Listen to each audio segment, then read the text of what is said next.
So after receiving over 20 applications, I think I found the perfect 7 interview questions to ask. Also, keep in mind, I'm by no means any expert. This is my first time hiring offshore contractors, freelancers, VAs. But from my experience, these 7 definitely gave me some confidence in the people I hired. And before anything, I do want to point out the only way to get to these interview questions was if you did one thing, which was follow directions, follow the rules. So in the job description, fill out my Google form. That's it.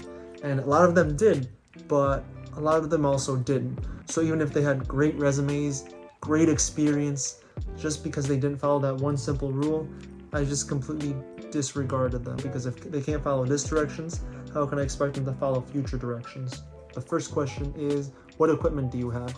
And this is more geared towards a voiceover actor, just because I want to make sure they have the right equipment, such as asking, what kind of microphone do you have?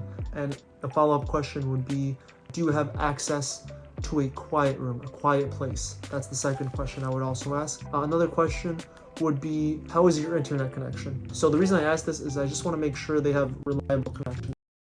Because if something's not reliable, then how can I kind of expect it to work out in the end? But this is by no means a instant yes, instant no. I just want to know what they have. What projects are you currently working on? When applying for the job, some of them said they were unemployed, some of them said they were part-time, some full-time. But regardless of whatever employment status you were, I'm just curious. I want to know what they're currently doing and if what they did before in the past is similar to what I want them to do right now. Next question, are you familiar with Asana? So this is a really simple answer question. You can either say yes or no. But here's the things, the people that I ended up choosing were more particular about this question. Like this one candidate, she said something along the lines of, I did some research on it. I'll learn more into it as well too. So that was the kind of person I wanted on my team if they're gonna go ahead and take action and do something else. Side note, she ended up being my scriptwriter, and I'm really proud of what she's done so far. She by far exceeded my expectations for it. She was asking for feedback, so I went ahead and on the Google Docs just commented everything, my thoughts, some good things that she really put.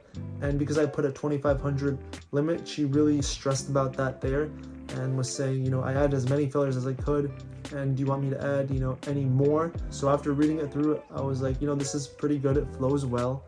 Commented on the fillers, which are really good because all of them were engaging, like, hey, what do you think about this? Or do you think blank should do this or blank should do that? I was really impressed. Next question is, would you be open to other types of work? So each person applied for a certain job. I understand that. There were 4 different roles that need to be filled, which were scriptwriter, voiceover talent, video editor, and thumbnail designer.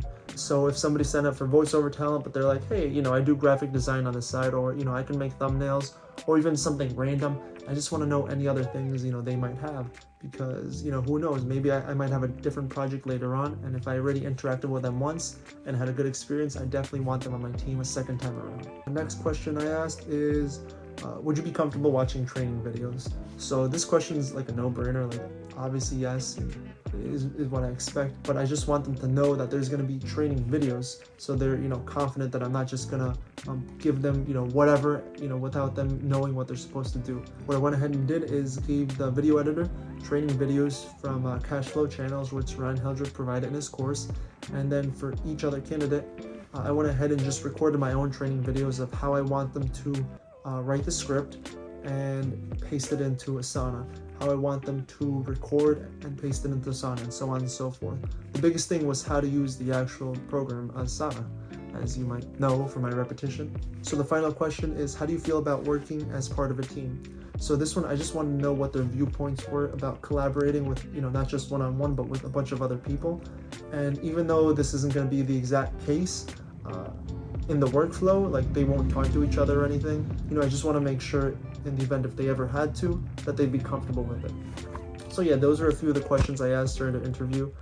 There are some other ones that I was thinking of as well too. I did go back and forth with my first candidate a lot of times. There was like 15, 16, 17, somewhere around along the lines of emails just going back and forth fairly quick, but I just want to make sure it was the right person. And then after that, I kind of got the hang of it and then just started asking these questions in a little bit better of a format, like 4 questions at a time. And then I also asked a little bit more personal things too that I didn't mention on this list, such as what are you currently studying, just because some of the candidates that did apply were either starting college or currently in college. So I was just curious, hey, what are you doing? Because a lot of them did want to support themselves through college. So I'm like, all right, I'll give you, as much work as possible to do this. So yeah, those were some of the things I went ahead and did. And again, I do want to mention this is my first time hiring a team.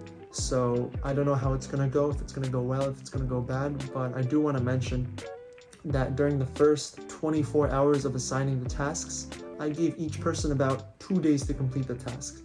So my scriptwriter, she went ahead and nailed it, hit it out of the ballpark, sent me a message, after I went ahead and just assigned her the task. She went ahead and did it, checked her work, gave her praise, everything she needed, because I was really proud of her. And then I didn't even have to talk to my voiceover actor because he immediately jumped on board, did it, and then he messaged me, like I told everybody to message me after they're done.